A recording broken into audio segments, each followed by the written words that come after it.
Welcome everyone to the fourth and final session. We have a very special guest with us today who's going to join our discussion. She hails from Granite Bay, California. She swam for the Mission Viejo Matadors. She attended the University of Southern California, and her open water swimming career includes 5 world championship medals, 2 golds, 2 silver, 1 bronze. She qualified for 3 Olympic Games in the 10K marathon swim. Most recently, in 2021, she was 6th place in Tokyo. In Rio de Janeiro in 2016, she earned a 5th place finish. And in London in 2012, she made the podium with a silver medal. And to this day, Haley Anderson is the only American, man or woman, to earn an Olympic medal in open water. Welcome, Haley, and Catherine, please take it away. Yeah, thanks everyone for joining. Lucky enough that we got Haley to join us today. And this is kind of just an unplanned conversation that I'm going to kind of be asking Haley some questions, and we're going to kind of relive part of her journey in open water, probably cover some of the highs as well as some of the low points, and really kind of give a perspective from a coach as well as the perspective from the actual athlete that is taking every single stroke for a 2-hour race. And, I think, again, we always talk about, maybe I think as a coach, you don't always remember the place. You don't always remember a time, especially in open water, but you do remember the stories and the memories and the experiences together. And so I've been really lucky, as you guys know, in the last 3 times, I've talked a lot about my relationship with Haley and just how lucky I was to be part of her career. Really brilliant to also add all of her pool success. I know we're here to learn about open water, but Haley has a really unique background in that she is really a stud in the pool as well. And I love that we were able to kind of blend that and expose her to open water and get her interested in it. And she's really paved the way for other young athletes that want to get involved in the sport. So Haley, thank you for joining us. If you want to say hi. Yeah, thanks for having me. Excited to chat with you all tonight.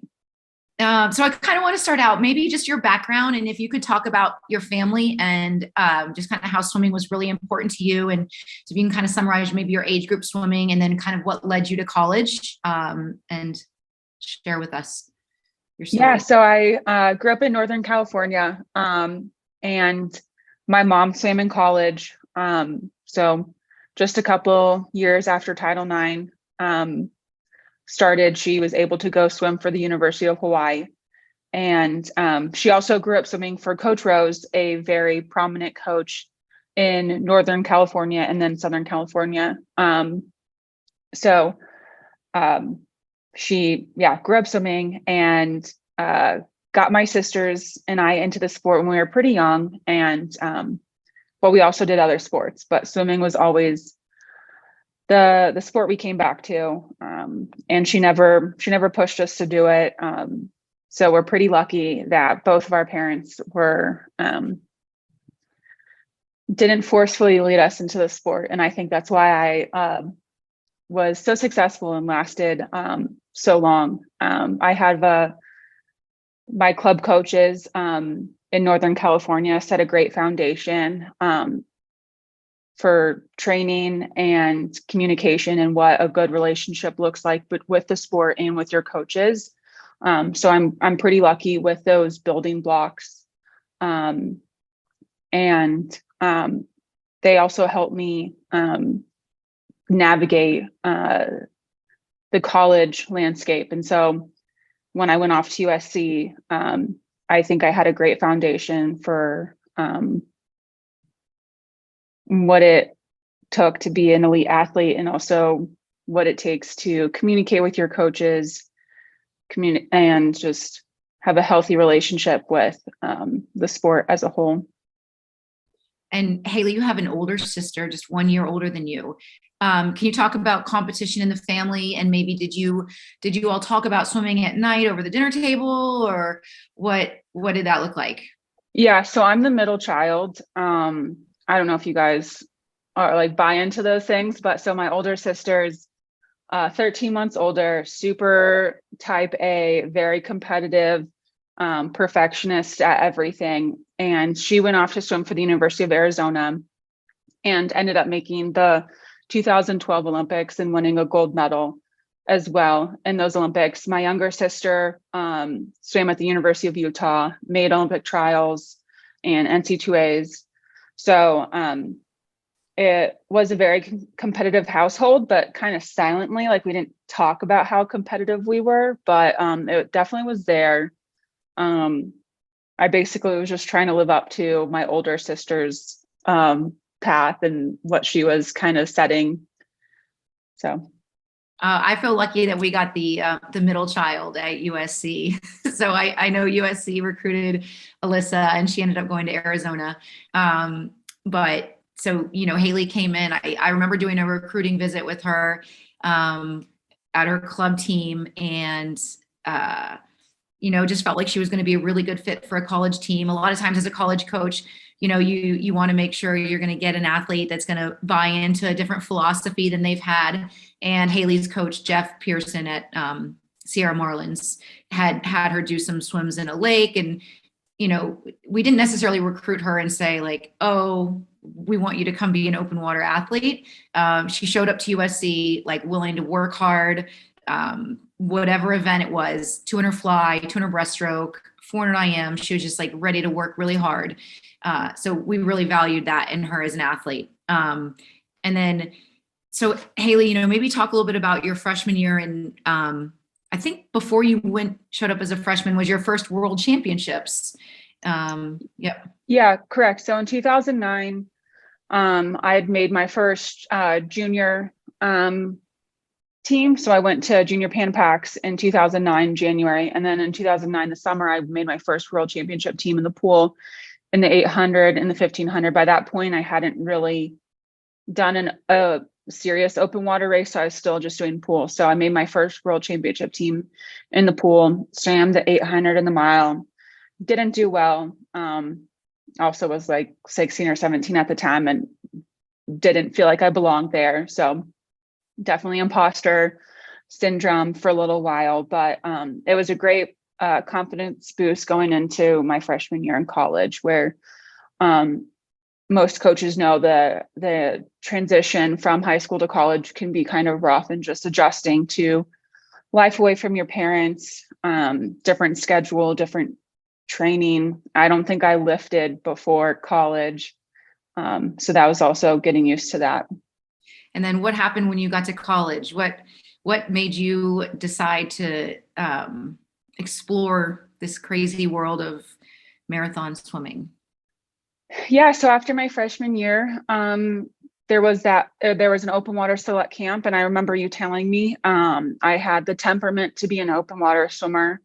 I didn't know what that meant. Child, that's yeah, I didn't really know what it meant at the time. Still kind of questionable, but I like being good at stuff. So she told me I'd be good at it. So I tried it. And I didn't like it right away. I enjoyed the camp.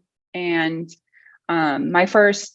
so after our week-long camp, I did open water nationals, and it did my first 10-kilometer race, and ended up qualifying for world championships for the 25K. So my second ever race was a 25K. So it was just full force into open water, but I was really excited to go back to a world championships and see a different side of swimming with this open water world. I didn't really know what I was getting myself into, but I like traveling, I like racing, and any more opportunities to do that, I was game. And then, so going into the 25K, it's about a 6-hour race. So mentally you're like, okay, there's no walls. This is something totally new. I think you loved the team atmosphere. It was a bit smaller of a world championship team with open water. So kind of coming off that experience in 2009, that kind of makes sense why you might really love, a team of maybe 8 or 10 athletes and everybody hanging out together. You got a chance to watch the 5K, you got a chance to watch the 10K, and then it was your time to race. Can you kind of take us through maybe some highs and lows of what a 25K would be like when you really were used to swimming a mile and an 800? Yeah, I think ignorance is bliss. I really didn't know what I was getting myself into. I mean, I was really nervous, and that's all I really remember from the race, is just being so nervous. And just, I think the only reason why I finished it was because I was representing the United States and I was at World Championships. So I was like, I have to finish it. Like, I'm committed. I'm here. I have to do it. So I just, it was one of the most grueling things I've ever done, more mentally than physically.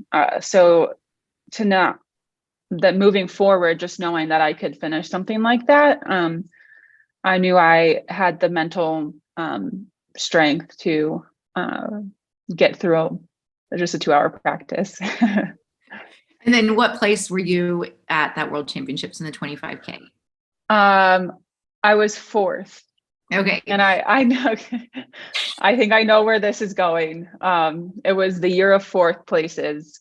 That a couple weeks before that World Championships, or after, I think that after that World Championships, we went to Pan Pacific Games, and it was in Irvine, and I was swimming. I think I qualified in the pool.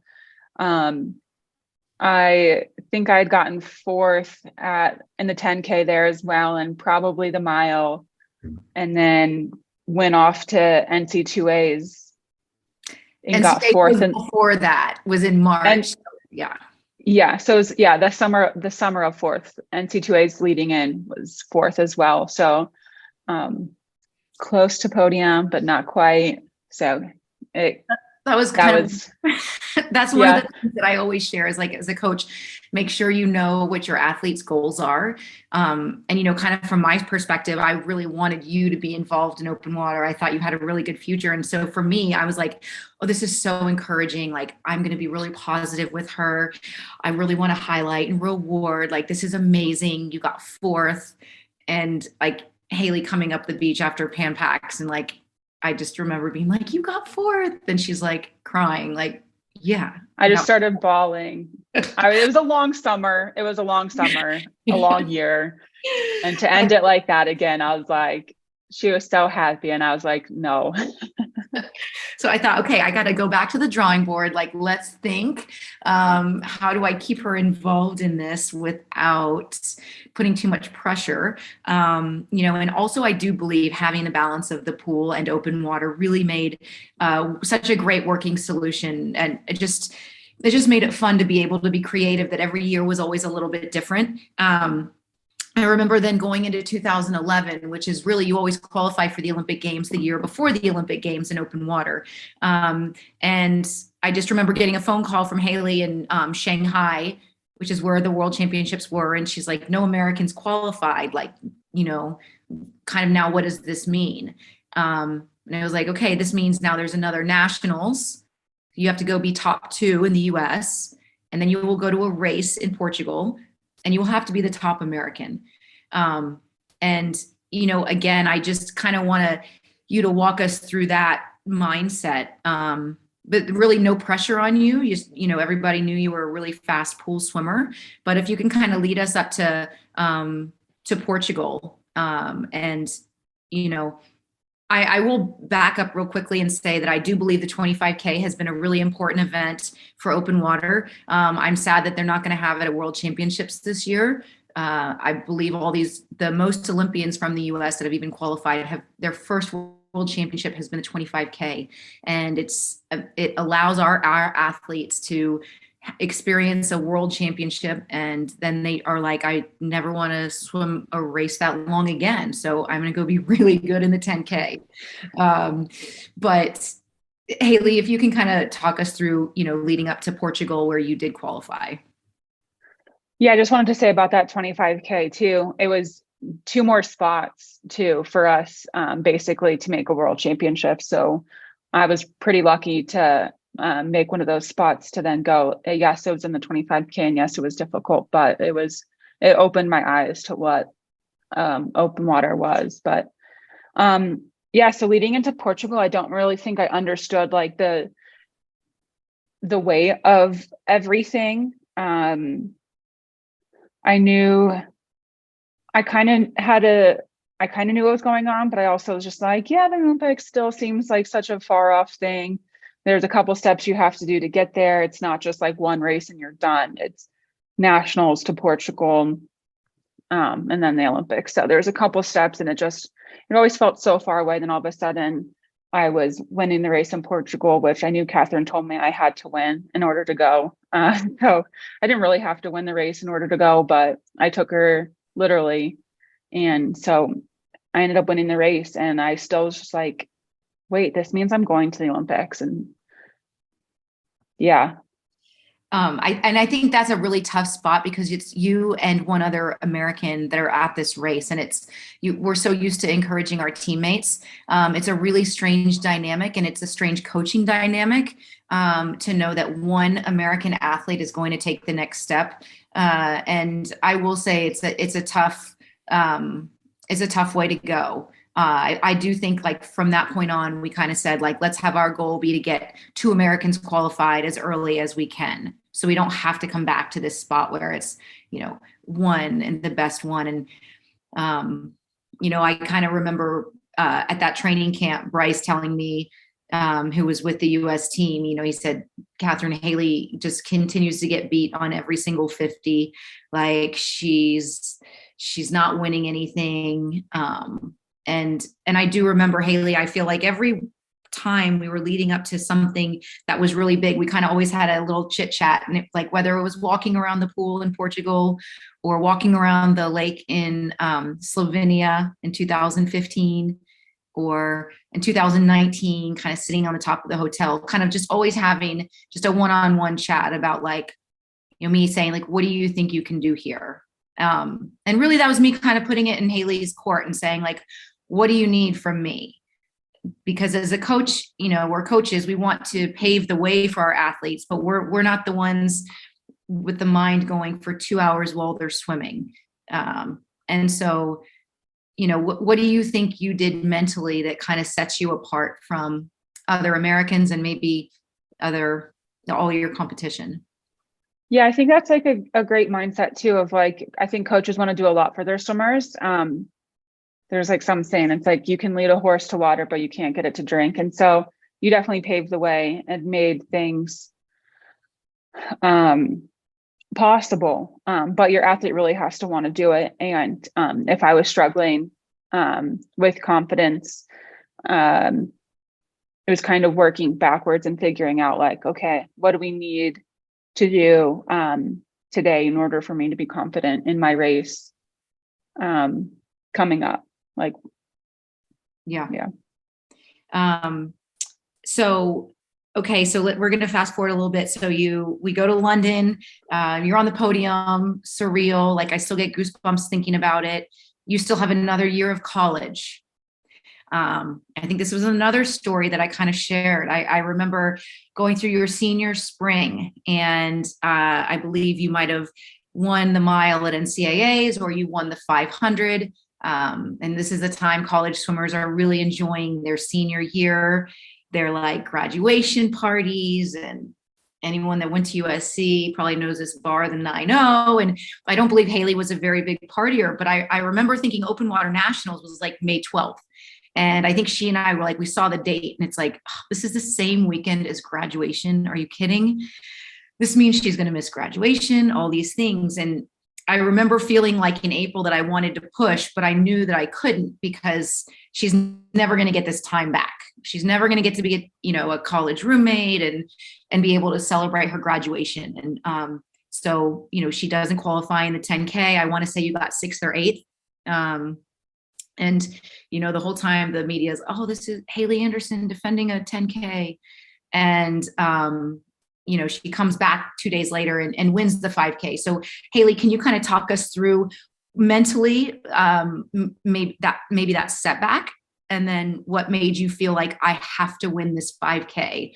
And what, who did you surround yourself with in those 48 hours to help get you in the best mindset? Yeah, so that was a pretty interesting year after the Olympics. I think a lot of athletes talk about the Olympic blues and just sort of refocusing on what you have to do and what comes next. And leading into senior year, there was just a lot going on, from classes to graduation to my last year competing for USC. So there was a lot that I had to focus on, and I don't think I was doing any of it particularly well.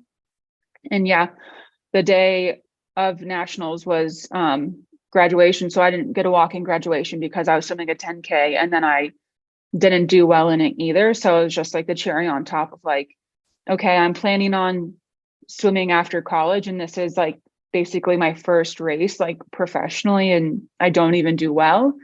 So there was a lot to think about in those 2 days of, am I making the right decision to continue to swim?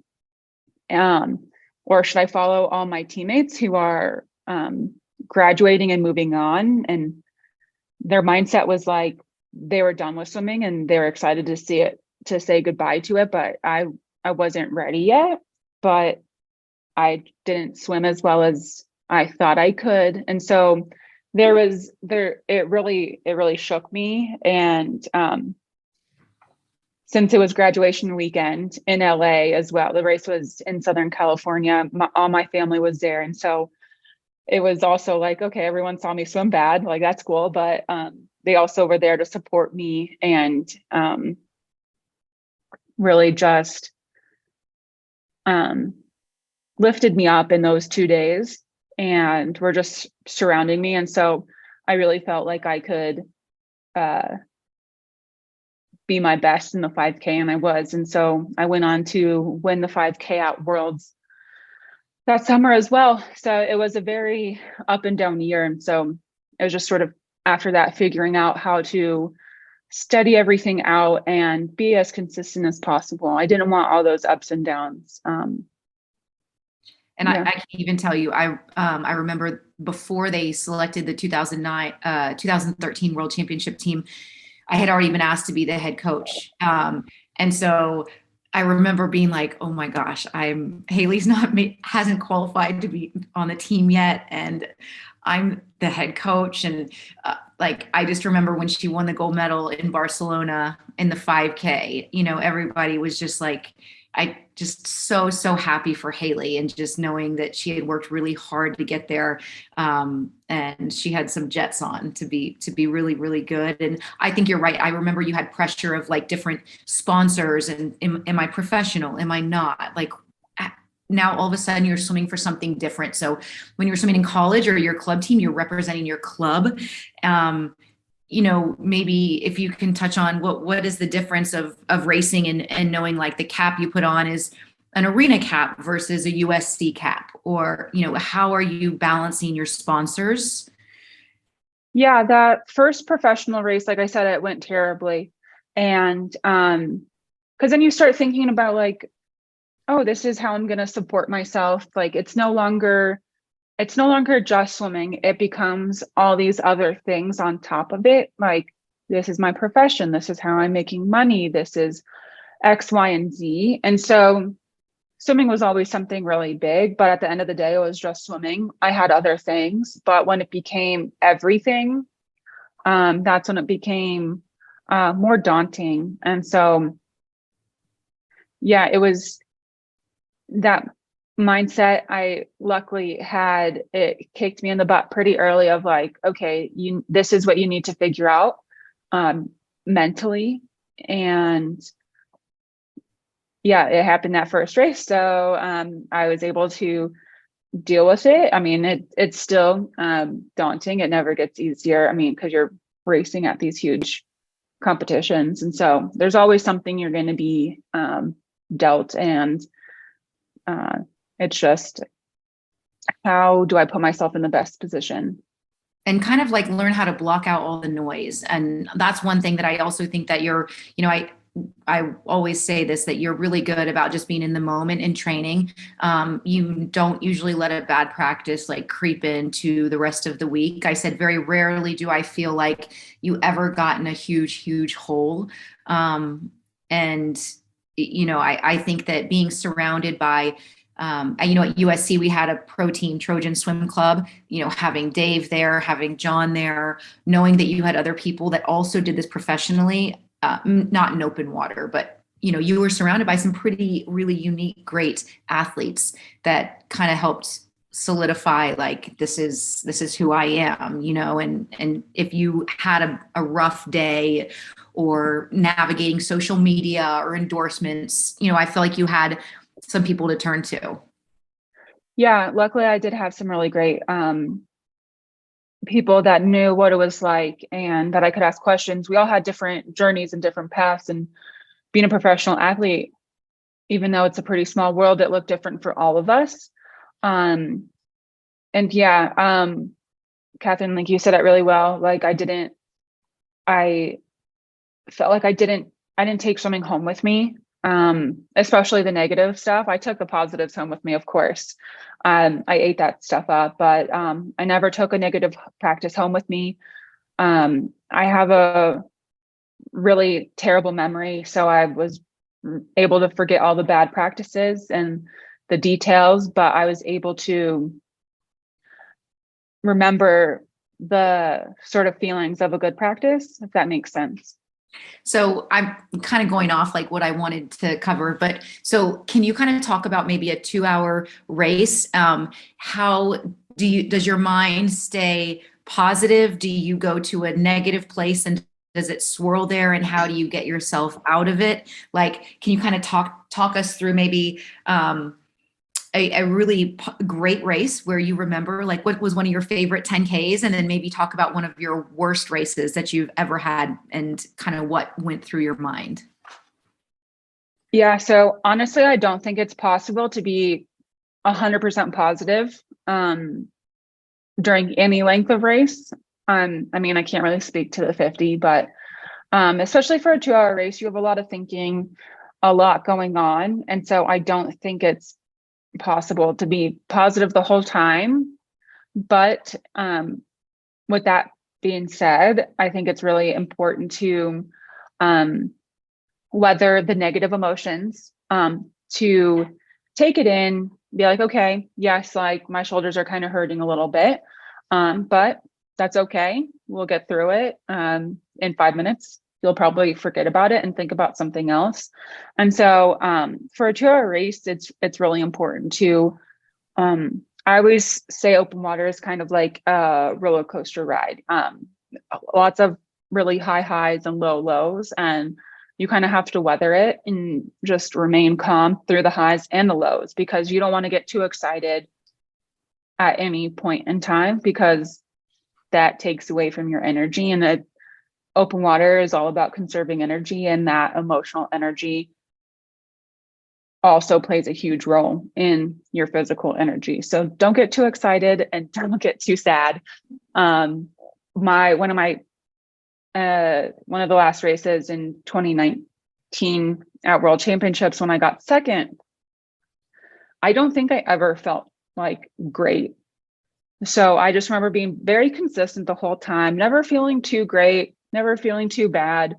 And so I was kind of surprised when I got second. I mean, not surprised that I got second, but just like, I didn't feel great during that. And I think that was really important to understand that, like, you can still do really well and not feel like you're at your best. And so I think swimmers get really caught up in how they feel, the feel of the water, like, oh, I feel I can't catch the water today, or things like that. And so your feelings do play a big part mentally and physically. So I think I just weathered all those things pretty well in that 2019 race.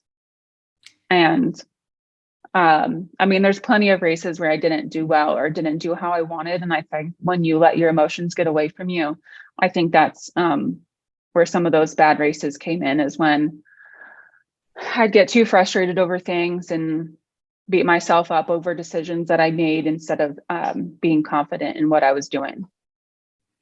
And then I think, no, you said all of that beautifully. And I think you're right. People don't appreciate how much, like, you could swim, 100 100s in practice in the pool and maybe have the fastest time, but all of a sudden you go into the elements of open water and you have somebody on your feet, and then you have somebody next to you, and then maybe the water's colder than you would like, and all of those things change everything. And a big part of it is the mental game, and it's being able, how can you manage your stress as efficiently as possible, and not hold on to anything too long. And even going through a feed, I'm sure, if you have 5 or 6 opportunities to feed during a race, like, let's say 3 of them go really poorly, can you still come out? That's the fun thing for open water. I think coaching is, like, you can still make 3 bad decisions and come out having a very successful race. I don't know. Yeah, no. And that's why I love open water, is because I make mistakes all the time. And the longer the race, the more you can make up for that. And so, if I make a mistake, I try not to beat myself up on it. Or if something happens, I know that if I commit to getting back into it, physically and mentally, then I'm still in the race. But if you count yourself out from a bad mistake in any race, then you've lost already. Yeah. And I said, one of the things I love about coaching it is, like, we might talk about 3 different scenarios, because there's so many things that you can't control. You can control your training leading up to it. You can hopefully control, like, when you're going to feed, all of those things, but there's a lot that you can't. So maybe we would come up with kind of 3 or 4 different strategies, and then you're making those decisions throughout that race. And I said, one of the most important things is talking about it afterwards and figuring out, like, that's where you learn, right? Like, that's where you say, oh, I should have done this. And as a coach, my eyes aren't on you the whole time. So I trust in you, and you trust in me and what I'm seeing and saying, asking questions, and over all those years, Yeah. Like, we would always go in with the plan A, B, and C, but there's things that you can't account for. And I think that's one of the biggest differences between pool and open water is, there's a lot you can't control, and that's okay. It's how you deal with everything being thrown your way. And I think that's something open water swimmers do the best, is sort of rolling with things and being confident through everything being thrown at them. And I don't want to knock pool swimmers, but I think they need a lot of structure, and sometimes the stars need to be aligned. And I think open water swimmers know that that's not true, and that you can still be at your best, even if you're not at your best. Yeah. I mean, that's one of the things is, like, if you have to give advice to a coach that's transitioning from pool to open water, it's like, there's no timeline. There's no, like, assigned lane. There's not a walkway to get here or there. There's not even a map with where the bathrooms are. It's just kind of a free for all the entire time. The pre-race, I think at one point I talked about maybe when we were in Russia and I felt like we were late to the race and we got pulled over. Yes, by the Russian police. I mean, I can tell you, there is nothing more terrifying. And we have all these feeding sticks and things. And then they're telling me my feeding stick is illegal. And what was wrong with you that day? It was like you had too many piercings. And no, they put my numbers on wrong 3 times. Right. So they put it on, had to take them off, which is time consuming. Put them on again, still wrong. So a lot can go wrong, and you can prepare as much as you want for a race to be at a specific time, but if weather's not permitting, then it gets pushed back, and you can't be so uptight about certain things. You're going to have to let certain things go. You just need to learn to control what you can, and that's your emotions, that's your confidence, that's everything going on inside your head. Yep. And going back to that 2015 Worlds when we were in Russia, it was like Haley was kind of trying to defend that Olympic spot and qualify. This was 100% a different race than anything else that she had ever experienced. 75 people in the water. And I want to say with like 400 meters, she was third. And then with 300 meters, she was fifth. And then 200 meters from the finish, it was like she was sixth. And then like, yeah, I was getting passed left and right, which is not what you want to do when you're going into the finish. So it didn't matter because you still were top 10. And yeah, I got ninth, luckily, by the skin of my teeth. And that was my goal that race, is to get top 10. And that's what I did. And so I remember changing my mindset for 2019 when we were again qualifying for the Olympics. I was like, okay, last time my goal was to get top 10 and I did that, but this time I want to get on the podium. And so it was definitely a different focus of, okay, like if I put my mind to something, I will do it, but I didn't want to get ninth again. I didn't want to just make it. So what was I going to do different in order to get onto that podium and not just qualify, but get a medal? And as a coach, there's like nothing more than you love to hear from your athlete than like, okay, I can be better than just top 10. And that was information for me that like Haley was calm. Again, it was her goal. Of course, it's my goal in the back of my mind as a coach, but it's her goal. And just to hear her say that and have the confidence and, at this point, I know Haley's not someone that's just sugarcoating everything. Like she can call it as it is. And so, winning that silver medal in 2019 really was awesome to see, because I do believe her mind was 100% in the right place, and to see it all like that. And going back like to 2015, she was one of the few people that did the 5K and the 10K. A lot of people opted out of the 5K because they didn't want it to take away from the qualifying opportunity. They didn't want to be tired. I think there were 2 days in between both races. And, again, it's like during the selection, I kind of go to Haley, like, do you think you can double? Can you do these two events? Knowing full well she can. She's trained for it. She's prepared, but it had to be her choice. And she did win the gold medal in 2015 and then bounced right back. And Haley, I don't think many people did both events that year. Do you remember? Yeah. I don't think so. I know some did. But yeah, because for the women, the 5K was before the 10. So more men, because the 5K was after the 10K for them. So more men did the double, which in qualifying years, it makes sense. But yeah, I wanted to do both. And I just think every year is a little bit different. And I think, again, for coaches to hear that Haley was so successful over 10 or 11 years of a career to be on the national team every single year, every year looked a little bit different. And I remember after Rio, she was maybe a little disappointed. But 2017, I think you went back to like just doing singles in the beginning and just kind of easing into things and saying like, if I'm going to truly go, because as a professional athlete, you do kind of have to be thinking about 3 years down the road. You can't just be thinking about like this next year, this next upcoming world championships. Like that was the first time in my career that I was like, okay, 4 years out, like what do I need to do now this year, 2017, in order to be successful in 2020? And that, as much as it probably pained you and Dave for me to do singles for so long, I think it helped in the long run. Because I really was ready to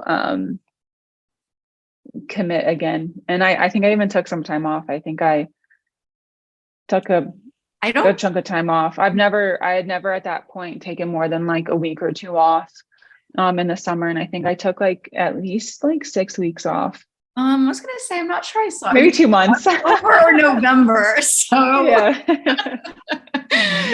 But again, it's like you can't push someone if they don't want to be pushed. And it was like understanding where you were and what you had already accomplished, and that you were different than anybody else in the pool. And you weren't chasing another team, you weren't chasing another location. I had French coaches say, "Can Haley come train here?" She could have had the chance to go train a lot of places internationally, just because she was so well respected, and people knew training with her would help them get better. And, you know, Haley really chose to like stick it out and forge her path. And I guess, you know, I think that's another unique thing about you, that the mindset of walking into practice, and like, whether Dave's coaching, maybe it's me, maybe it's John, maybe it's at a national team camp, where, you know, Ashley Twitchell might be your competition, but her coach is leading the camp. You know, can you kind of talk through those different scenarios of, you know, we were not we did not have the type of relationship where it was like, look, this is your 3-week plan. This is your 3-day plan. You have to do this set on this day. We were much more organic. Yeah. So I'm pretty lucky that like with you and Dave, it was, you guys had a lot of trust in your athletes. And I mean, not in every athlete, but I think that's sort of the environment that Dave was sort of building at USC was, you guys are adults, and I want you, if you want to be here, you're going to be here. And if you're going to work hard, like, it's because you want to. And so I'm lucky both you guys, sort of built me up as an independent swimmer. I mean, I still relied on you guys. I don't know anything about coaching, but I was able to go do camps with other teams. I would go up to Colorado Springs and do training camps with different coaches and with different teams. And it always looked different. I never did the same thing twice, or with the same coach, or with the same group. And so I'm pretty lucky that you guys sort of gave me that confidence to decide on those things. I mean, we had sort of planned out to an extent, like a loose plan of how we wanted the year to go and how we wanted the quad to go. But it wasn't like, okay, every Monday you need to do this test set and you need to do this X, Y, and Z. So I'm really glad that it wasn't like a structured, like rigid setup, because I was able to like do camps with other people, and that benefited me in so many different ways. And I think too, even if it's like, as a coach, if I'm watching your body language and it's like, I can tell you're getting a little bit lost, or maybe you need, you know, maybe by Wednesday afternoon or Thursday morning, you're like, I really need some aerobic. And this was maybe a little bit later in your career, but you're like, this is the set, but I really need to do something aerobic. Or, you know, if you were away with another team, you'd be like, can you just send me something that reminds me of home?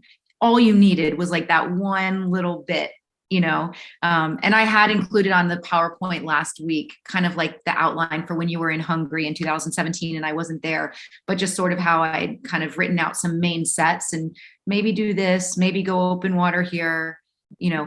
And I guess that's another thing I kind of want to ask about. How do you feel about open water training and preparation for doing, you know, an open water training practice? I kind of indicated we did a little bit more earlier on in your career. We might have gone to Long Beach a little bit more. And then really leading up to races, I loved being able to go on the course and not having a time and acclimating. So kind of from your perspective, what did you feel like helped you? Yeah. So like you said early on, it definitely was more practices in open water. But as I got more comfortable and confident and doing more races and getting more races under my belt, then you don't need as much. But it definitely is like anytime you go to a new venue or the same venue, it's never going to look the same. The water's never going to be, the conditions are never going to be the same. So it's always beneficial to get on the venue and the course and to understand the conditions, the currents, the temperature, all these things that play into a race. Yeah,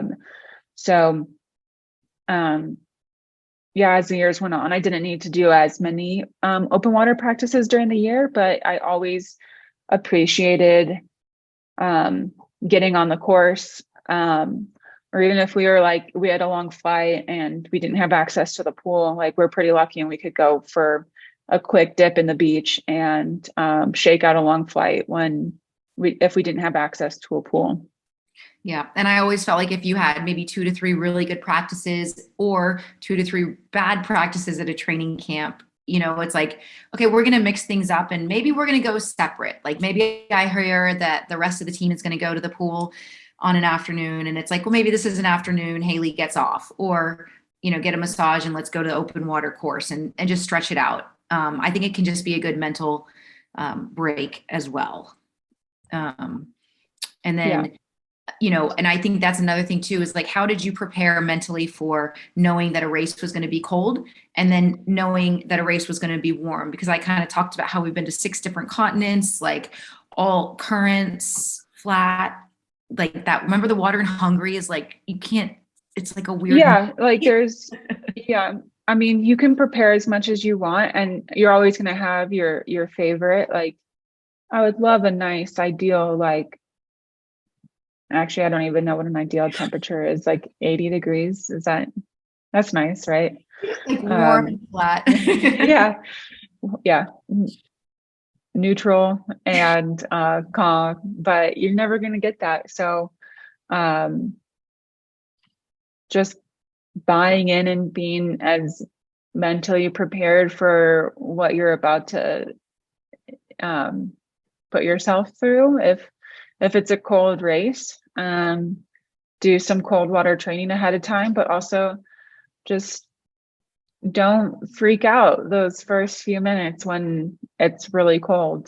Just sort of, how are you going to mentally prepare yourself for being uncomfortable for 2 hours, and everybody else is uncomfortable too, right? Like everybody. Yeah, that's what I always told myself is, I mean, there's always a lot going on in open water. And so you're just like, well, everyone else is dealing with it. Like, okay, the race got pushed back for all of us. It's not just me. Okay. The race map changed for everybody, not just me. So knowing that everyone is dealing with the same things definitely makes it not easier, but it's not just you having to go through all these things. It's not like the world is against you. Yeah. I kind of remember in Rio, I think they changed the race course the night. Yeah, the course blew away the night before our race in Rio, and so it was supposed to be a dock start, but the dock blew away. So then it was like an in-water start, and the buoys blew away, so it looked a lot different. So yeah, even at the highest level, things go wrong. So. And just having that experience and putting yourself out there. And, I think too, one of the things I've said, you want athletes to be successful early on, but also you have to learn from the failures. So it's like, you kind of have to take something, whether you had a bad race, whether you made a choice that, you're second guessing, you were able to leave it, learn from it, and move on.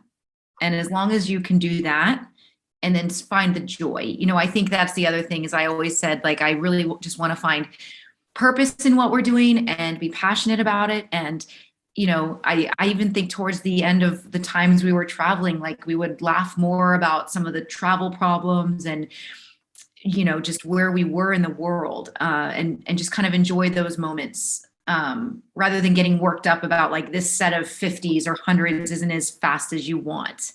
I definitely always be grateful. I think that's something I never lost as I got to travel and got to compete for the US, is always being grateful for where you're at and where you're going and where you've been. So that's something I think I never lost sight of.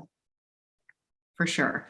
And then can you kind of talk about like the COVID year and just what it challenges, it presented challenges on so many fronts.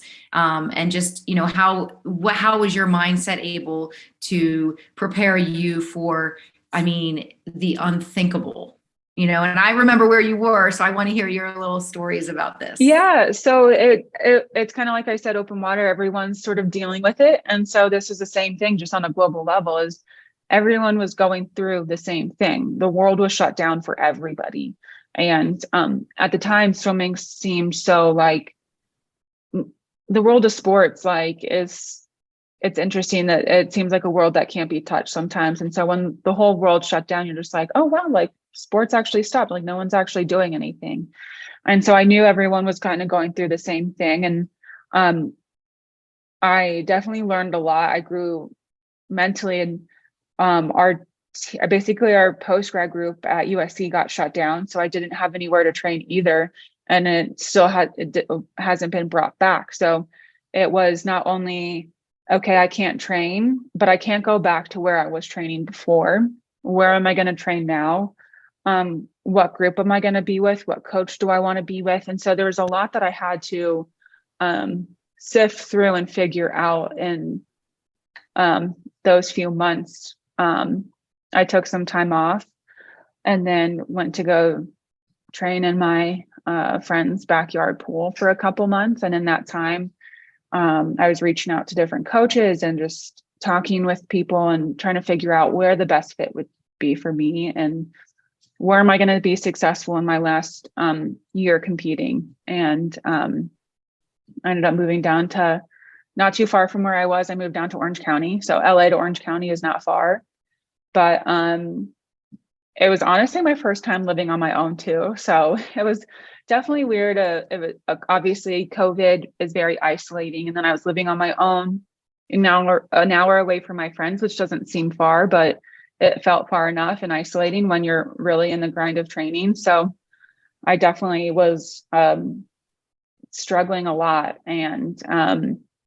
but training was going really well.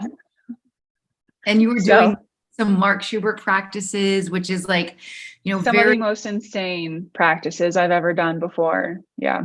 Yeah. Can you remember one of them? Like one of the main sets? Can you share? No. I know this is a thing. I can't. I don't remember. I mean, I do remember like going some pretty insane times, like for me in practice, like, I don't think we ever did too many like miles in practice, like at USC or on Trojan. And all of a sudden I was doing multiple miles in practice. And I remember one practice at the end of a 1500, I went the Olympic trial cut. I think I even did it in an 800 one day, just in the middle of practice. We would do suit up swims on Saturday, but I'm really stubborn and I didn't want to wear a race suit ever. And Mark would get really mad at me because he wanted all these high school kids to listen to him. And here I am, this 29-year-old not listening to him, not wearing a race suit. Middle child. Yeah. But still doing some incredible times like off the blocks on a Saturday morning. Like I think I went like a 409 in practice one day and in a 400-meter freestyle. So just you continue to like challenge it yourself and grow and like do things differently and still be really successful.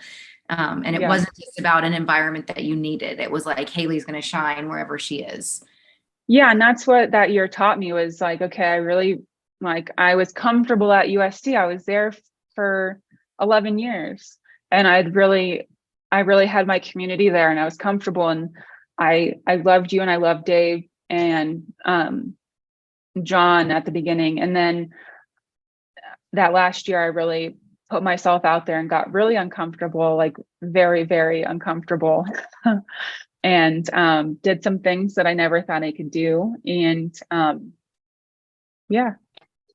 But they all made you stronger. And I think that's another thing too, just thinking about if I have to think about sort of the last 2 Olympic Games as I kind of think forward into 2024.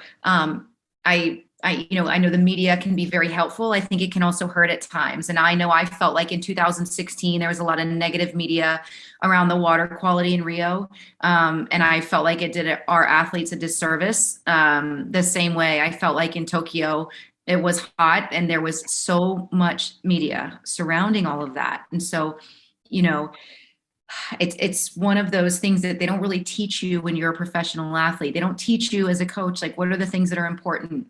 Can you talk to any of that, like any other social pressures? I mean, I know I had a parent call me or a news reporter and say, I can't believe you would let Haley swim in Rio. How would you let your daughter in that water?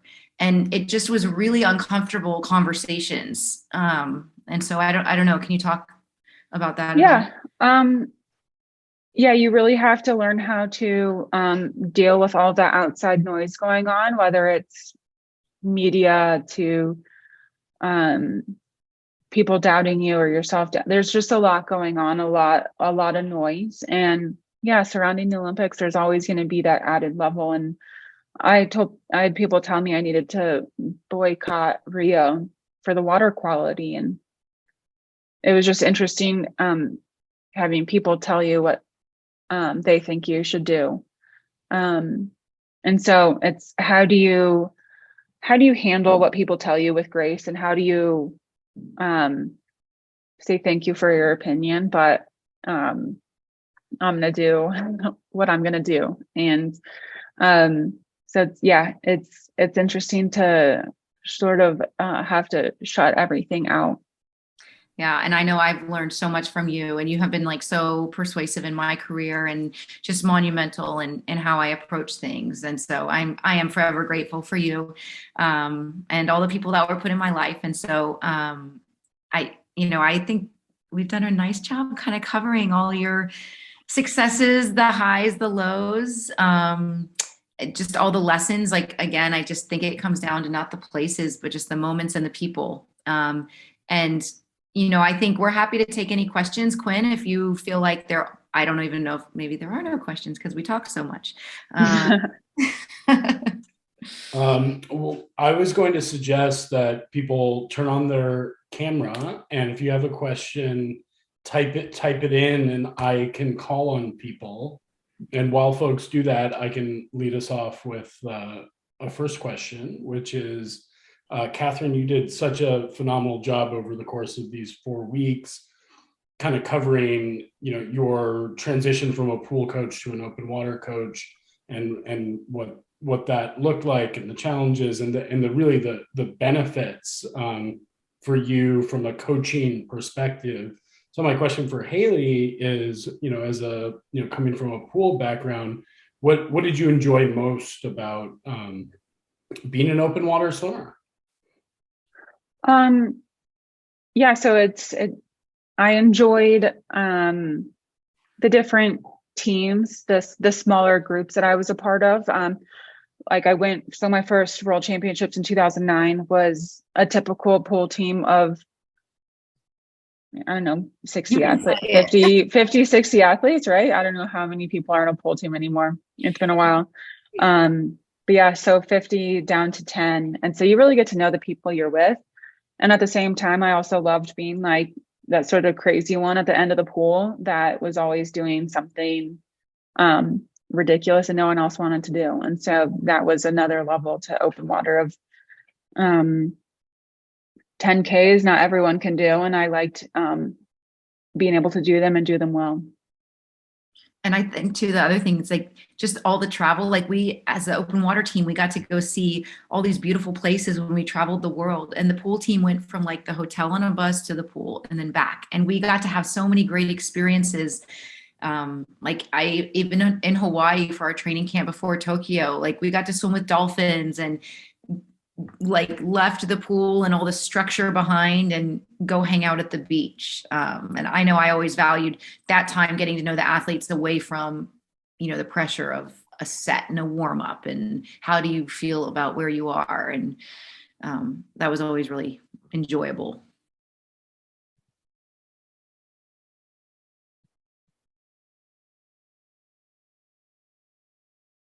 Haley, I think you're on mute, Quinn. Thanks, guys. Appreciate that. I have a question from Lauren Tischendorf, based in Australia, who is a marathon swimmer. Lauren, you're also on mute. Oh, she doesn't want to talk. Okay. So Lauren's question is about feeding frequency in open water, which I think is relevant for anyone racing a 10K, but also someone doing an English channel or longer. What is the optimal frequency? What have you found your body needs? Everyone's different, honestly. I was able to chug a whole Gatorade bottle, and that was unique to me. I didn't feel great afterwards, but I know some people can't do that. So it really was like, okay, I'm gonna get each race changed. So if it was a warm water race, nutrition looked different than a cold water race. So it definitely took some years to sort of figure out the best sort of ratio. But I fed 1 to 2 times in a 10K. If it was warm, maybe 3.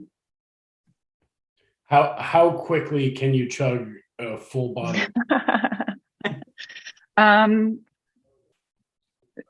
Scarily quick, actually. I mean, it's not perfect, but I can do it. I'm not the best feeder in the world, but I still was able to, get a whole Gatorade bottle in probably like 10 seconds. I'd like to sit in on those practices. Okay, we have a question from Suzanne Hyman. Hi, Haley and Catherine. Do you have any specific strategies for the races? I'm thinking your 10K versus the 5K. And because a lot of them look like there's a lot of physicality, especially in the end. And where does all that energy come from? Yeah, a 5K strategy looks different than a 10K. A 5K, I'm going to be up at the front the whole time or as close as I can be to the front. For me, it's all about positioning myself to be in the best spot the last 2,000. And so I'm normally conserving energy the first 5K, and wherever that is, whether it be in the back of the pack or at the front, wherever I feel like I'm conserving the most energy, that's where I'll be. And then that last 5K is about making sure I'm in the best spot for the last 1 to 2,000. Okay. And sometimes it can even come down like within that finish shoot of like the last I know. Yeah. 25, Haley, I had kind of alluded to, we always felt like you were faster breathing to your left. So kind of making sure, like, can you set things up so that you're, on this side within the finish shoot. So you are actually seeing who you're beating. And if in the finish shoot, if you're constantly looking up every 2 strokes, I mean, people can go right by you.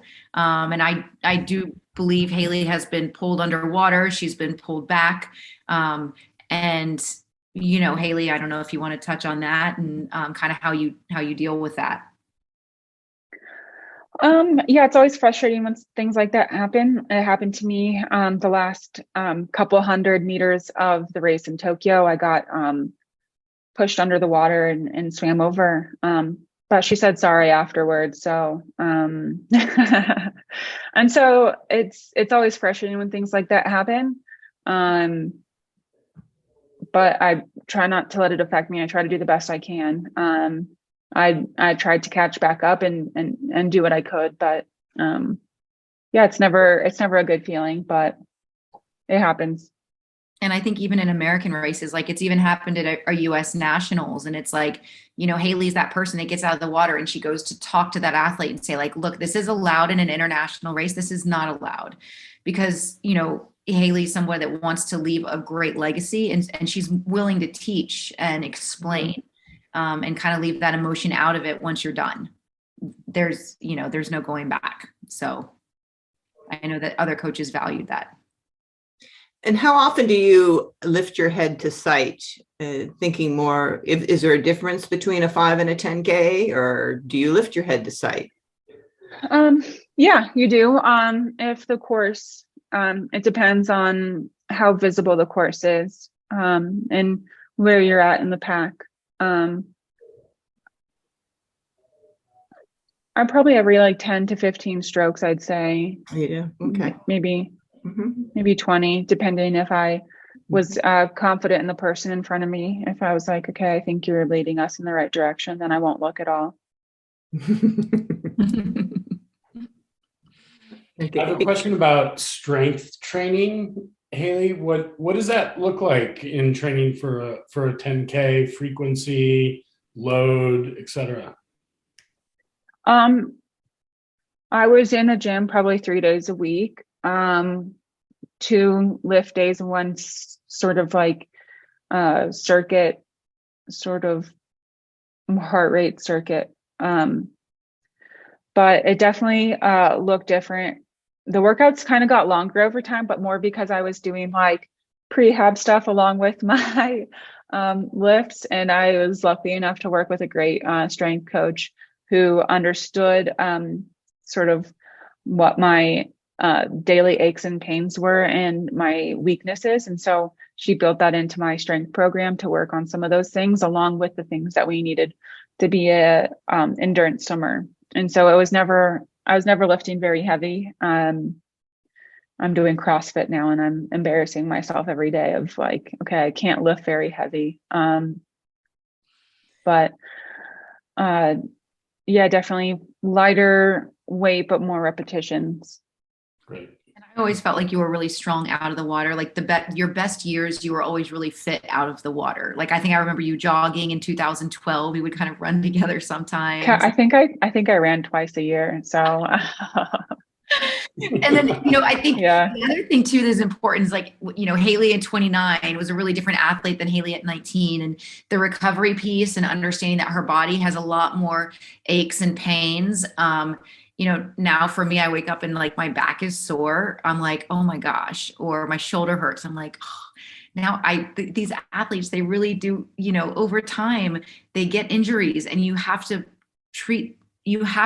take that into consideration. And it can't just be like, oh, I wrote this set, you have to do it this day or this week, because their bodies are responding differently. And I think that's why we're catching athletes lasting longer, because we're doing a better job with rehab and taking care of ourselves out of the water. Right. I have a question here from Mike in South Africa, if I remember correctly. Correctly. Hi. Thank you, ladies, for this very interesting talk and chat, and congratulations for all the successes. From my side, just Haley, what was your favorite dish before the race day? It really depended on where we were traveling, but I tried to keep it consistent and as like plain as possible. Some chicken and pasta and broccoli was probably like my go-to. Yeah, I never wanted to try anything new the night before a race. So getting something as normal as possible, no matter where we were in the world. And a beer always helped afterwards. Yeah, someone told us that beer is a really good recovery drink, and I don't think it is, but it really stuck with me. And so I always told Catherine that after races that I needed a beer because it was good carbs in it. Yeah, we had Erdinger as a main sponsor in Germany when I used to swim for Germany. So that was really interesting, but they came up with a non-alcoholic, so that made it kind of all right. And last question from me: what is your next goal? Is there any swimming goal or more life goal? Yeah, I'm no longer swimming. Actually, I now work for the United States Olympic and Paralympic Foundation. So I don't think many people know, but the Olympics and Paralympics athletes in the U.S. aren't government funded. So our stipend and all of our training fees are covered by donations. So now I work on the nonprofit side of Olympic and Paralympic sports. Okay, it would be great to share, because in South Africa, they don't even get for the regular swimmer sponsors or foundation or money. So that's why it would be interesting to learn from you guys how you manage it. Cool, thanks. That's great. Any other questions? All right, guys, this has been such a treat. You guys are such a dynamic duo and have had 10 years together, and we're just going to keep it going. I think we should just do this every month. So we really appreciate your time. We're deeply grateful for sharing your insights, and we sincerely hope this has given coaches, all the coaches here, and everyone who's going to see this recording a little bit better understanding of what it's like to train and make it to the highest levels. And kudos to you both for an incredibly successful career and paying it forward in this way. So thank you so much. Thank you, guys. Thank you so much. Wonderful. Great, guys. Thanks everyone for joining. Everyone have a wonderful night, and good luck wrapping up your course, and please take your test as soon as you finish, and we'll see you at the next one. We'll see you on shore. Thanks, Quinn. Bye, guys. Thanks. Thanks, Haley. everybody.